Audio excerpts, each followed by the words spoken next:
احادیث کی کتابوں میں شرعی حق مہر کتنا آتا ہے؟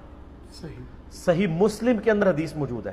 مشکات المصابیح کی دوسری جلد جو ہے نا، اس میں کتاب النکاح چیپٹر میں آپ کو ایک چیپٹر حق مہر والا بھی ملے گا.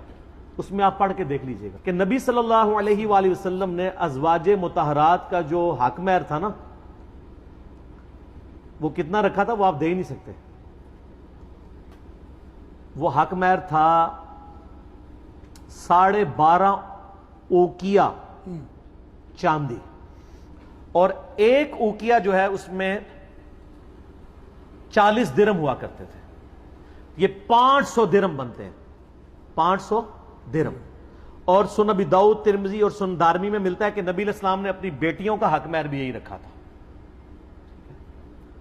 500 درہم. 500 درہم میں آج آپ کو ذرا کیلکولیٹ کر کے بتاتا ہوں. نبی صلی اللہ علیہ وآلہ وسلم کے مبارک زمانے میں 200 درہم جو ہے وہ 52.5 تولے چاندی ہوا کرتی تھی، وہ جو نصاب ہے. اور اس کی ورتھ اتنی ہوتی تھی جو 20 دینار کی ہوا کرتی تھی، 7.5 تولے سونا آج کا. نبی صلی اللہ علیہ وآلہ وسلم کے مبارک زمانے میں 2 کرنسیز چلتی تھی. چاندی کی کرنسی کو کہتے تھے درہم اور سونے کو دینار. 1 دینار کے اندر 10 درہم آتے تھے، یعنی 10 ٹائمز تھا.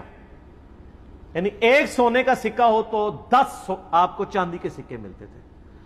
20 دینار 7.5 تولے سونا ہوتا تھا، تو اس کے ایکویلنٹ 200 درہم یعنی اس سے 10 ٹائمز 52.5 تولے چاندی ہوا کرتی تھی جو زکوٰۃ کا نصاب ہے. تو 200 درہم ہو گیا 52.5 تولے چاندی یا 7.5 تولے سونا. تو 500 درہم کتنے تولہ سونا بنے گا؟ تقریباً 19 تولے. 19 تولے سونا. صحیح مسلم شریف، یہ بابا شریف نہیں، بزرگ شریف نہیں، صحیح مسلم شریف میں آج کی ڈیٹ میں تقریباً 19 تولے سونا شرعی حق مہر بنتا ہے. اور اب تو تقریباً 90,000 روپے تولہ ہو چکا ہے. 16-17 لاکھ روپے آج کا بنتا ہے. اب یہ نہ ہو نوجوانوں کے چہرے لٹک جائیں کہ پھر تسی بیاہ کر بیٹھے. یہ پریفریبل ہے. اگر کوئی شخص غریب ہے تو اپنے کفر میں شادی کرے. صحیح بخاری میں حدیث ہے اپنے ہم پلہ لوگوں میں کرو.